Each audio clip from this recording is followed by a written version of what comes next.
Okay, welcome to the answers for quiz 9.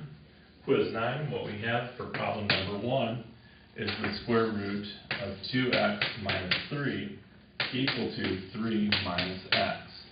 To solve anything with the square root, what we have to do is square both sides.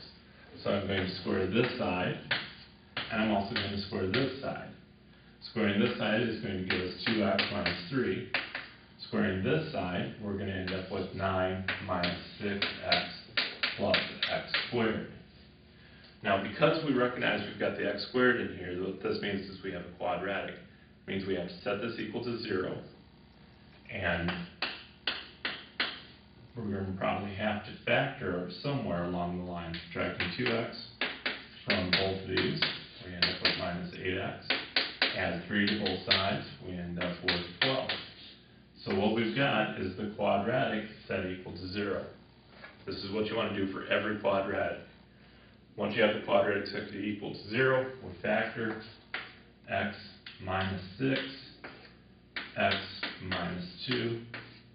And so by the zero product property, what we have is that x is equal to either 6 or x is equal to 2. If x is equal to 6, we have a problem with this one.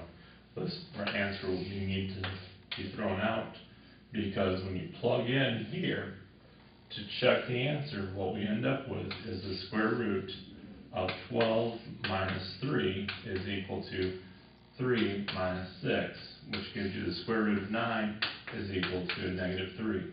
Well, you know that the square root is always positive, so that means that x cannot equal 6.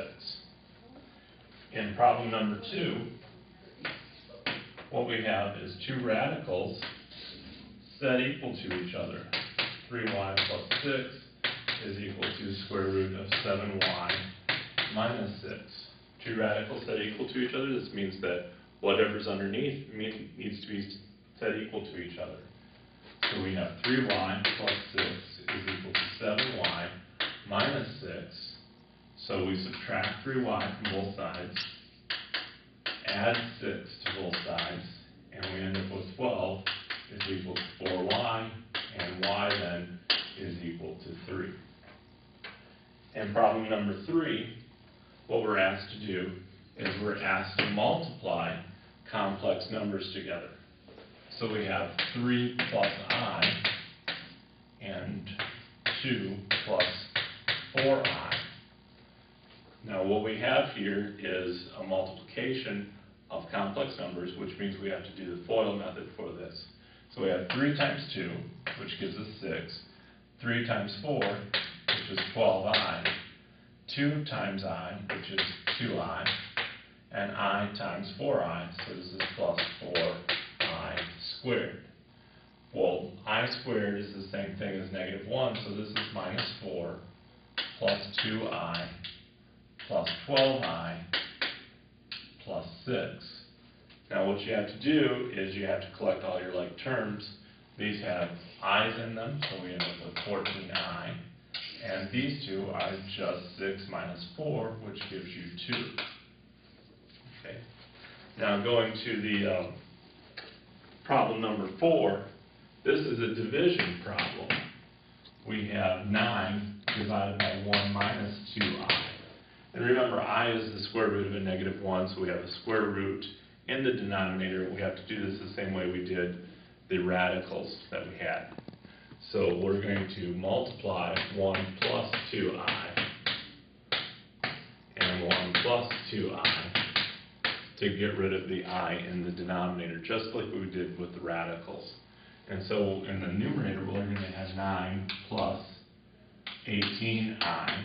In the denominator, what we're going to have is 1 minus 4i squared.